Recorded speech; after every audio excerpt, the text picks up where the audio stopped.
Because as a culture, we're taught that, well, if you're successful, you get high grades, you're a great athlete, Yeah. you're popular, give you self-esteem. No, Yeah. I call that other esteem, Mm. meaning you're betraying your authentic self to elicit approval, or Mhm. you're calling validation from outside yourself. Obviously, you spend a lot of time in the psychotherapy world as well. You know, for everything from leadership to family to everything. And I know your vision is to kind of have a holistic approach to life in general, and kind of moving from what we refer to as being stuck to unstoppable, or stuck meaning I'm not making progress, unstoppable meaning I'm making consistent progress. Help the audience understand a little bit about how you discovered or how you kind of got into the field you're in, and then we'll jump into the possibilities. Certainly. Um, I was approaching 40 years old and living the life that I thought I should be living. I Mm. was in business. Okay. My business was in Manhattan. I had built my little dream house, recently married, two young kids, and driving home one day from work, I have what I call a defining moment, Hmm. an insight that heads me in the new direction. And the insight was, this is the life I'm supposed to be living. I'm not wealthy, but I'm doing well enough. Yeah. But this isn't enough. I had this desire, this need for something deeper, more gratifying. I thought, I can't just continue to spend my life this way. I went home. I shared with my former wife, she became my ex wife, possibly because of this news, that I was planning on closing the business. Hmm. And she said, with alarm, she said, what are you going to do? Yeah. I said, I don't know. Now, I was not financially independent. I had to work today to pay tomorrow's bills. Yeah. But I went to sleep that night excited like a kid before their birthday party, all Mm. full of possibility. And I remember years ago someone that said to me, what do you enjoy doing? And I recalled my answer. I said, I love to help people think differently, get Hmm. insights, have aha moments. So I thought, well, what could that look like? Well, the revelation was there. I Mm. headed off to graduate school and a few years later established a therapy practice. But I never believed in what they taught me in graduate school. And I went to a fine graduate school. Mhm. It was a traditional way of thinking. Mhm. And my thinking had opened up through some reading I was doing. And I'll share this story with you. So a couple of years later, I'm divorced, and my sons are actually living with me. But Mhm. on this particular day, they're with their mom. I go out for a bike ride, beautiful spring day, and I have a full fledged anxiety attack. Mm. I became fearful about my future, financially, romantically, wondered how the divorce would impact the kids. I turned the bike around and headed back to my house. And I absent-mindedly pulled a book off the bookshelf, which changed my life. It Yeah. was Yeah. called The Turning Point. Okay. Perfect title, Yeah. The Yeah. Turning Point, Absolutely. by a former quantum physicist named Fritjof Capra. I start to read about this new worldview. That reality is not the way we were taught or the way we've operated for the last 300 years. That reality was, in fact, completely full of potential, basked in uncertainty. And I began to think, wow, if reality is uncertain and I embrace uncertainty, then I can reach possibilities. But Mhm. in my life and everyone else's, we wanted answers. We wanted things to be determined, which leads to fear. Yeah. Ultimately, I came to see the more we need to know the future, the more anxious we'll become because that's what we call it, the future. We Yeah. can't know it. I gave a TEDx talk on that, on how to break free from anxiety by embracing uncertainty instead of fighting it. So, at any rate, this is a rather long winded answer toward the fact that I developed my own approach toward achieving possibilities, building self esteem, Mhm. thriving in relationships. So, I'm an enthusiast. I am passionate. I believe in human potential, and my work and my books are devoted toward how to harness that potential. Yeah. Well, it seems like, I mean, just in my own life, it seems like myself, and obviously I'm kind of like you are. I believe in ultimate possibilities at this stage in the game, but I wasn't always that way. I was more along the lines of what I've always known is what I'm always going to have. In fact, I'll never forget this. My father said to me a long time ago, he said, Scoggins don't get ahead, they get by. And what I learned about that became essentially a programming mechanism well into my early 20s, until a good friend of mine taught me to think differently.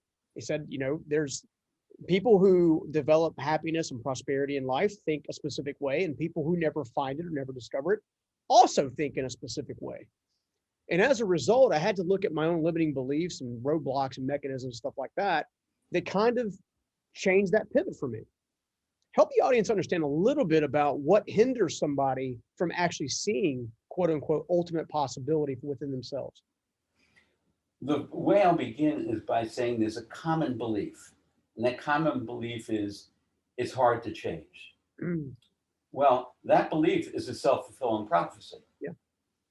Who said it's hard to change? You may never have experienced it. But what you just described about the message you got from your own dad, that's chapter 2 in my book, The Possibility Principle.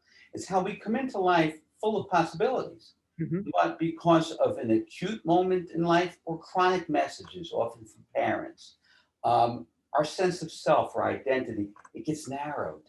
Mm-hmm. And then it becomes really challenging to escape that. But the pivotal question to ask ourselves at any time in life, looking around the belief that limits us, is how did I come to that belief?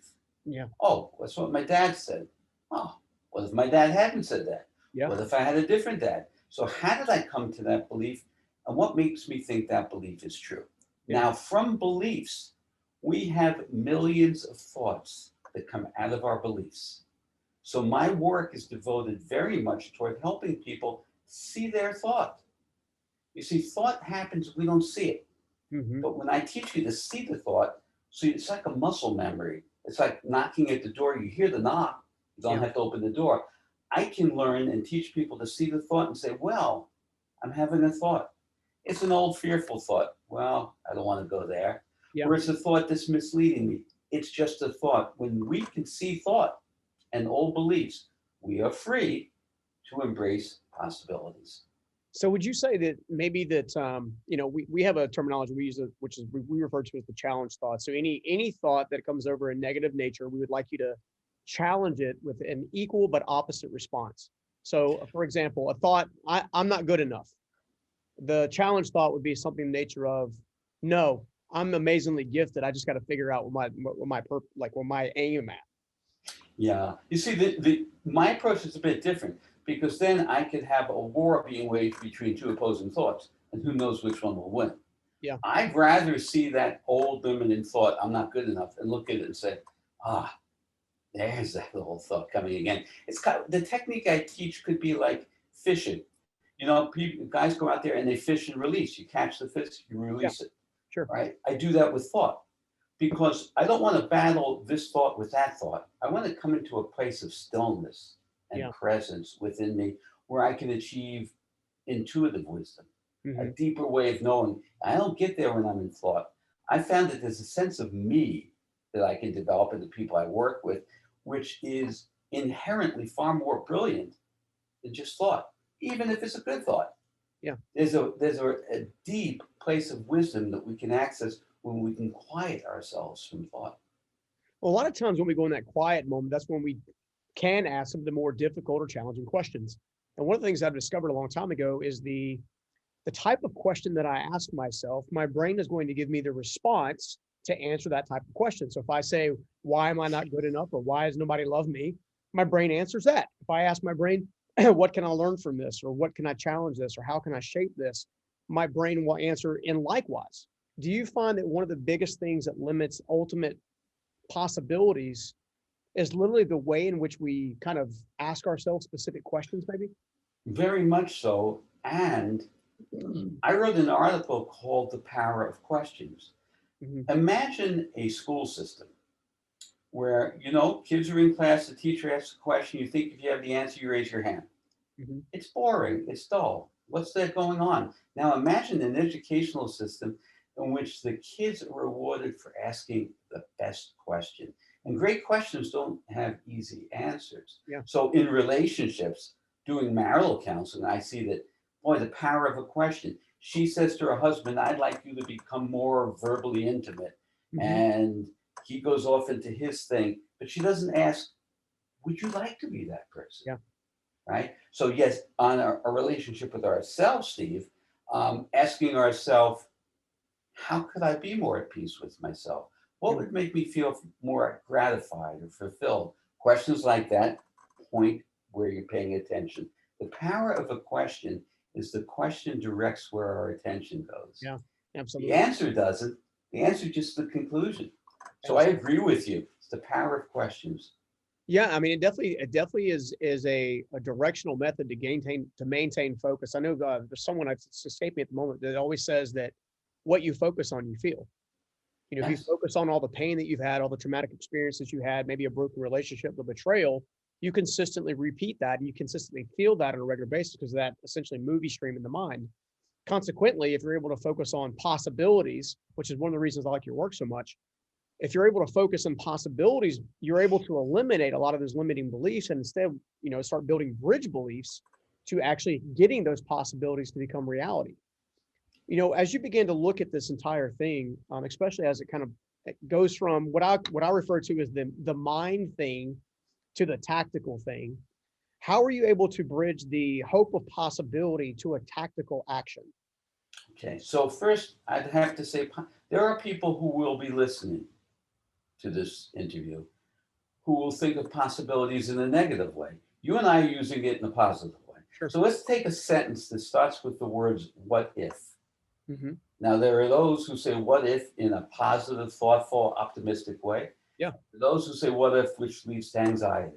Yeah. Sure. So, how do we transition from there to the tactical? For me, the tactical comes from my work around teaching people to separate out and see the belief and the operating thought. Now, let's talk about feelings. Yeah. Thought and feelings obviously work in tandem. Hmm. It's my belief that thought actually comes before feeling, but we may not know it. It may not be on the radar. But when I'm feeling a certain way, suppose I'm feeling down in the dumps, pessimistic, Hmm. skeptical, I'll pause and I'll ask myself, what was the thought that catalyzed that feeling? Then I'll see the thought and say, that was it. So it's just that thought. Yeah. Okay. And it's gone, it evaporates. So the vehicle for me is to work with people and see, do they identify the feeling? Do Hmm. they identify with thought? A rare, small percentage of people integrates thought and feeling, which is the goal. And so if you're a feeling person, ask yourself, what was the thought I had to set up this feeling? Yeah. If you're a thinking person, do the reverse. Yeah. Just orient toward what is it that's precipitating your experience. Yeah, I mean, one of the lessons that I've learned over the years is that it seems like you can't really solve an emotional problem with a logical solution and vice versa. An emotional problem almost needs an emotional solution. A logical problem almost needs a logical solution. And a lot of Yeah. times, which, as I'm sure you've realized working with couples, is that a lot of times one is coming from an emotional place, one is coming from a logical place, and it has zero to do with what sex they are. Of course. And so it never makes sense to respond to someone who expresses a feeling by Yeah, saying that's not logical. Well, yeah, feelings are not supposed to be logical. But in communication, what we want to do is rather than dispute or invalidate or fall into that trap of right versus wrong that mhm, we all fall into, yeah, sure, is ultimately to be able to ask the other person who's not listening to you, do you care how I feel? mm, Now, if you have a relationship or a close or loving relationship, we should say, well, of course I care how you feel. I can't say I love you and not care how you feel. yeah, But loving people become unfeeling as they battle over right and wrong. Simplify it. yeah, You don't see this the way I see that, but do you care how I feel? mhm, That opens up the pathway for empathy and connectivity. Let me get in your shoes. Let me find out how you are experiencing me. yeah. Different than how I'm experiencing me. Yeah, I mean, I would argue that those questions can feel pretty scary for someone who's more of a passive nature. In the personality style matrix, obviously, you got everything from DISC, Myers Briggs, so on and so forth. You have the more passive style personality. You've got someone who's more dominant. Like, my personality is a very dominant, very bold personality style. Um, Historically, I thought you were shy and yeah, right, retiring. Yeah. right. But so when we're doing these questions, what types of techniques, because essentially what we're trying to do is we're trying to open up possibilities, right? And for this example right now, we're talking about maybe a marital relationship or a very tight knit intimate relationship, and maybe that person is a bold personality style who's married to or connected to someone who's a bit more of a passive personality style. Mhm, I can assume that that passive personality style would have a hard time saying, "Do you even care how I feel?" Even though they're dying to. mhm. So how would somebody combat that in order to kind of build the bridge to get from, hey, look, we're not making any momentum, we're not making any progress, to the possibilities of building something beautiful? That's a very good question, Steve. I would say to that person who you're describing as passive, and we're stereotyping gender and we're calling that person a her. I would say she's got a monologue going on inside herself that's private, Yeah, and that private monologue is, he doesn't care how I feel. yeah, He never cares how I feel. Now, I would be prompting her and asking her, why can't you express yourself? mm, Why can't you tell him just how you feel or share that notion with him? yeah, And her storyline will be, well, he's going to get angry. He won't talk to me for 2 days. It'll get worse. It doesn't matter. yeah, The first thing in our own growth is we need authenticity. yeah, We need to find our voice. Even if your voice falls on deaf ears, you grew by yeah, finding your voice. You never want to subordinate your yeah, feelings or your thoughts. yeah. The funny thing is when you kind of look at those types of personality styles, and I've seen both male and female, and kind of have either or. I've seen very dominant um, females in relationships, and I've seen very dominant Of males in course. relationships. And I've seen the situation where it's like once the person actually has the courage to speak up the first time, it's almost like the dominant personality style is kind of saying, "Ooh, they're actually intrigued by that," not necessarily battling back or argumentative. There are abusive situations where that's Hmm. there's pride, there's narcissism, there's all kinds of things that kind of placate into that. But as these relationships are kind of fostering, one of the techniques that I feel like we share on is that essentially, in fact, I'll say it this way.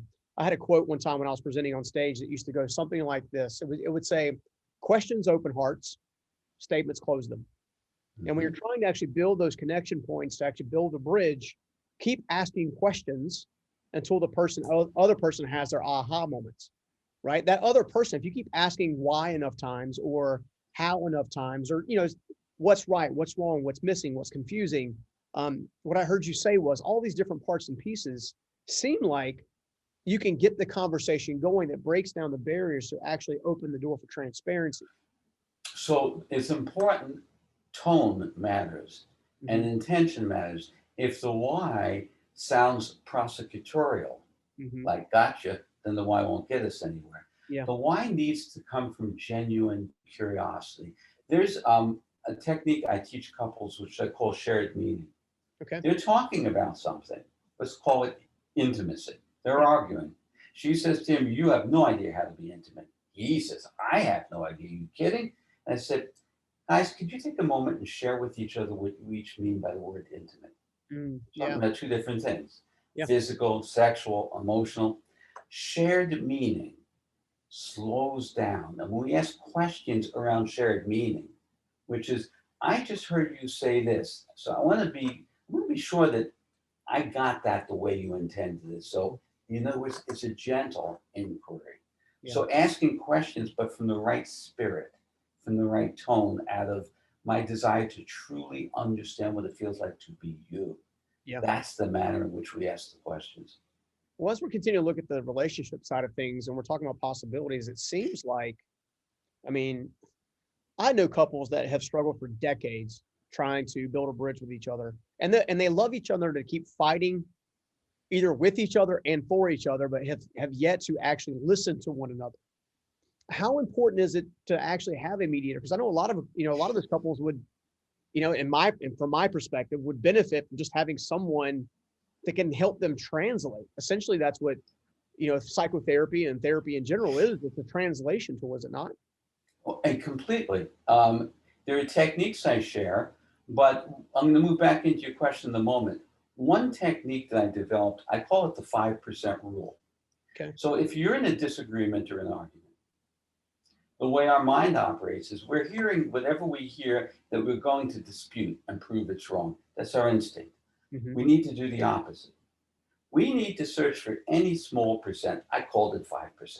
Yeah. 5% of what you're hearing that you could agree with. And what I want you to do is take the 95% you don't agree with and Mhm. put it up on the shelf for the moment. You can get back to it. Now, correspond and validate and affirm the 5%. Now, you know what happens? Now that other person surprisingly feels validated and heard, and Yep. they are now in a position to hear you. So Yep. whenever I'm facilitating what could be a contentious discussion, I move people toward the 5% rule. Find something to validate. If we can Yeah. find something, we see an absence of that in the political world. Yeah. Imagine how different it would be if we could teach this process to our Just politicians. a little bit, right? Let's find something Yeah. to validate in Yeah. each other. That Absolutely. opens the pathway. And from there, there's a convergence of communication rather than a divergence. Absolutely. Let's pivot a little bit to the professional side of things, right? One of the things that I've communicated a few times is I found a study that was done in 2017 by Time Magazine through a Harris poll. They redid the study in 2019, obviously before COVID was a thing. And as a result, they discovered that, somewhere between 67% and 70% of the population would say that they feel unloved, unhappy, unfulfilled, somehow like life is just not what it's supposed to be. Kind of the moment that you mentioned early on about how you had your shift specifically. Mhm. When you begin to look at that, do you find that most people are doing things they're really not supposed to be doing? They're not in their sweet spot. They're attorneys because their parents said you have to be an attorney, but really they're a painter, or they're a painter, and really their heart's in law. How often do you find people who are misaligned with their ultimate kind of value that they bring? So, of course, my sample size um, is skewed. It doesn't represent the mass of people. Sure. So, having said that, the people I work with may have had a greater ability or discretion to Yeah. be able to choose the path. But interesting question you asked. I'm working with a young man now who is graduating college and applying to law school, and his intention is he needs to get into a very top law school. Yeah. How come? Because his mother graduated Harvard Law School, Mm, and that's why. So I start to talk to him. He shares his essay with me that yeah. he's sending off to school. And I said, I'm not hearing your passion for law in this essay. Yeah. Can we talk about why you want to be an attorney? Yeah. See, there it was, just Yeah. what you're talking about, Steve. Yeah. It was, well, that's what I have to do. Yeah. Now, regrettably, for many people, they may feel they don't have the choice. They need their paycheck to pay the rent and put food on the table. I'm still a believer that, you know what, we can find a better way to do that, and a way to do it that's more gratifying and meaningful for Yeah. you. But we are taught as a culture that that might be high-minded or a flight of fancy. Yeah. Now, having said that, there are certain people who come from well-educated, very affluent families, and they're going to be more inclined to believe that you can pursue your passion. Yeah. But for most people, it is drudgery, Yeah. and it takes the heart and soul out of people's lives. I've had occasion when I'm working with a man who's had a heart attack, Hmm. and I learned it's either due to his relationships or anger or a job he hates. What I'll say is, your heart attacked you. Yeah. You didn't have a heart attack. Your heart attacked you because you're not living your right life. Yeah. Absolutely. As you were kind of mentioning that, I had this piece from that I'll share a little bit of our content. We always say that essentially people will sacrifice their possibility because of their hunger of validation. Do you find that also to be true, that they're so hungry for validation in one or any area that they kind of give up on their ultimate possibilities and potential? So when you're saying that, if one gives up on their possibility, let's say it's career or some aspiration, Yeah. are you saying that they give up on that aspiration because they want the comfort of being validated for playing it safe? Yeah, well, somebody, validation of someone that they know, love, and respect. I find that at least the Mhm. people that we work with a lot of times who are what I refer to as misaligned, they're misaligned because they are trying to get validation. My own sons, for example, I'm the stepfather in the relationship. Now, I've kind of adopted them mentally, emotionally as my own, right? Well, both of my children at one time or another have gone on this spree, if you will, about trying to get the validation from their own father. And I've tried to help them understand that it's hard for him to give something he's never experienced himself and to give him time kind of Hmm. scenario. And as I kind of work with people and help people within our platform, because we both are in the life transformation space. As we're trying to do that, one of the things I'm seeing over and over again is I'm seeing a reoccurring theme or a pattern, if you will, of people who are trying to basically be something that they're not. Therefore, their ultimate possibility is always, or it seems like it's always out of reach because they simply aren't really reaching for the right things. So that question and what you're eliciting brings to mind work I do around self-esteem. Hmm.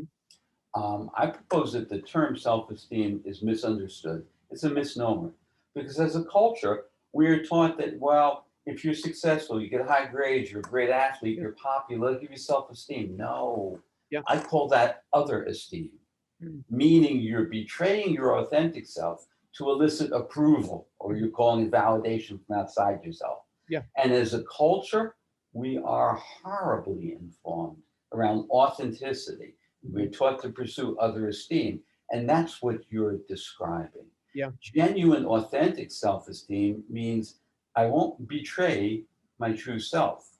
Mhm. I'll share it. I may care what you think, Yeah. but I'm not going to alter or hide my true self. And to that end, the tendency is to act strong and hide your vulnerability, which is a completely backwards message to give people because acting strong is weak Yeah. because it's acting. Yeah. But if I can embrace my vulnerability or insecurity and be myself, it means I'm not worried about what you think of me, which is Yeah. actually strong. Yeah. Well, it seems to me also that one of the things that I've seen on a regular basis is that people have a hard time developing true authenticity or self-esteem because they haven't done the work to really figure out who that person really is. Hmm. You know, Yes. how would somebody who maybe is on the fence listening right now, who doesn't really know if they are actually in their truest self, or if they're acting, right? How would we help them uncover how to discover their truest self so they can then amplify that? So I wrote an article on this, Finding Authenticity. And in it, I looked in the dictionary for a definition of authentic. Hmm. Now, authentic or authenticity is usually referred to a work of art. Yeah. How do I know this is authentic? Yeah. It is what it appears to be. Yeah. So then I correlate that to our own lives. Am I as I appear to be? Mhm. So for myself, I catch myself, which is if I'm smiling, but I don't really feel like smiling, I'm being inauthentic. Okay. In other words, I catch myself at the root, Mhm. which is if I'm acting, I'm not being authentic. Now, if I'm happy and feel like smiling, that's great. But if I'm walking around with a smile on my face all the time, Yeah. that's a personality mask I'm wearing. Yeah. So, to challenge or to test your authenticity, do I act? Do I speak? Do I behave in a way where my outside is in alignment with my inside? Or do I have stuff going on inside tucked away that I don't want you to see? Yeah. And if so, that's not authentic. Okay. So if I'm understanding you correctly, your physiology, so your posture, your smile, your how you carry yourself, if it's not representing how you are thinking and feeling emotionally, then it's likely not your truest self in that moment. Now, would Mhm. you also say there are times when you can use your physiology to change maybe a negative thought pattern, something in the lines of neurolinguistics, for example, where they use, pinching of the hand or, kind of the words that you're using. Is there a time and place for both? Because it seems like might get a little confusing to the average person. Sure. I think your question there is a matter of intention, Mhm. which is if I'm stuck in a place that I feel isn't good for me, Yeah. sh- should I choose? Do I have the intention to exhale, Mhm. square my shoulders back, Yeah. pick up my walk a little bit, lighten my face up so I'm not grimacing? Yes, no, those are behavioral techniques, but I don't believe I'm going to say something which I'm going to have to explain. Sure. I don't believe in the mind body connection Okay. because I don't believe there's a mind body separation. In other words, Yeah. if mind and body are as one, the Mhm. word connection misleads us. Yeah. Because a connection, it's like a tunnel or a bridge that connects. Yeah. There's no mind-body connection. Mind and body are as one. Why would we ever think they were separate? Yeah. So whether I intervene around thought, feeling, physical being, wherever I intervene, my belief is it impacts the Yeah. whole. Awesome. Well, look, I want to touch base a little, or talk a little bit about the book, right? I want to help people understand kind of Mhm. why it's a great read and why they should pick it up. So by doing so, what I'd like to do is I'd like to have a better understanding from your perspective of why was now the right time to make sure it was released to the public. What was missing from the conversation? Because there's thought development and personal development all over the place. What was missing from the conversation? And you're like, you know what, the world needs to hear this message because I think they either got this wrong or they're not hearing this. What shape? Well, let's go back to my experience after my anxiety attack when I Yeah. picked up that book, The Turning Point. All right, that shifted my life. I thought, wow, this new worldview, this paradigm, and I'll put it simply, these messages, when I talk about quantum physics, I was a poor science student. So Yeah. nobody get thrown by the science, okay? The simple principles, they are one, that reality is uncertain, not determined. It's not like playing a chess match. So I thought uncertainty, wow, that brings possibility. What if I embrace uncertainty? And number two, as new agey and perhaps mystical as this sounds, it appears that reality is inseparable. Mhm. That reality, the universe, is one inseparable whole. It's Mhm. hard to wrap your head around it, but I thought, wow. So if we shifted into that mind frame, then and we are all as one, you're different than me, but we impact each other. Yeah. Then I thought, then compassion, empathy, collaboration rather than conflict, kindness rather than aggressiveness can all Yeah. surface. So the way we were taught for hundreds of years comes from 17th century science. We were taught Newton's determinism. If we have enough data, we can predict the future. Yeah. That's great to a point. Yeah. And to an extreme, it creates anxiety. Sure. We were also taught that reality was this giant machine. It was called a machine-like universe. And we became the separate, disconnected cogs in the machine with no meaning, no purpose, no connection. It would lead to epidemics of anxiety, depression, and failed relationships. So I looked at the big picture and I said, well, wait. If one out of two of us is going to have a psychological disorder, Mhm. if most marriages fail, they may not divorce, but they don't thrive. Yeah. If we're not succeeding at the game plan of life, I think it's due to the fact that we're operating from this 300-year-old rule book for life. Yeah. What would happen if I take these new principles, connectivity, inseparability, possibility, and brought them into my life? So I did it first myself, Mhm. and I had great results. Then I began to apply it throughout my therapy practice. And Mhm. as I did learn more, I then thought, I now know enough about this Yeah. to write this book, which took me years to write.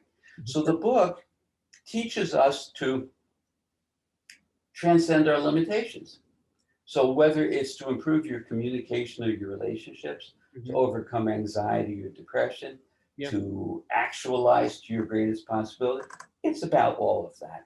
So out of the book, I then started more recently the Possibility Podcast, Yeah. in which I'm speaking on all these matters and interviewing great people to talk about possibilities and what gets in our way. And the culminating thing for me up to this point is in the next month, I'm coming out with live Zoom workshops on all these topics and digital programs. So I'm going to be covering overcoming anxiety. Mhm. I'm going to be dealing with raising resilient children, Yeah. cultivating intimate relationships, and building powerful self-esteem. Four key points in most people's lives. Absolutely. And I would call and them four that's pillars almost. exactly right. The pillars. Yeah. Yes. Absolutely. Yeah. So I feel like I'm 30 years younger than I am, perhaps because I came to this passion in midlife. Yeah. And so it's still new for me. And it's exciting. There's nothing else I'd like to be doing other than this. That's awesome.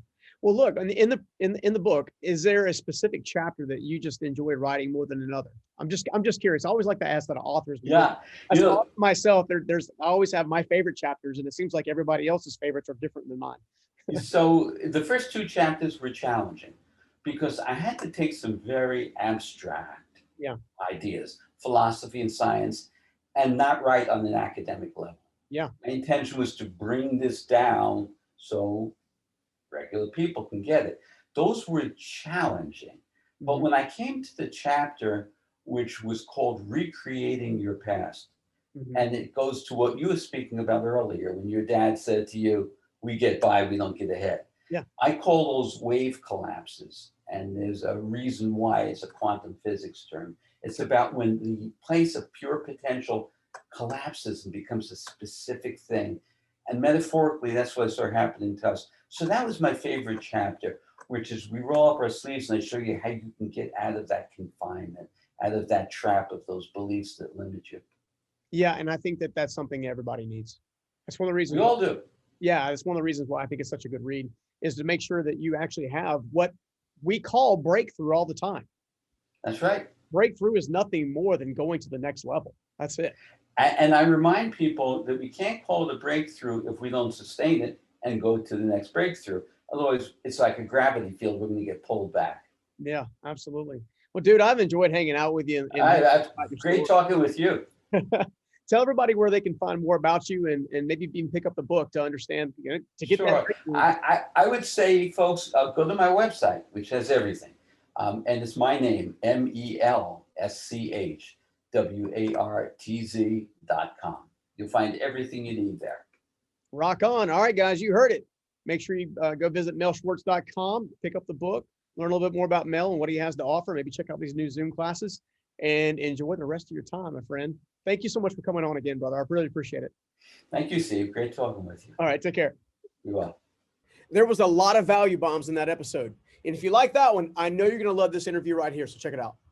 I don't like to pretend that pain isn't a strong motivator. It really, really can be, right? Some people lose someone in their life and it motivates them to do more, be better.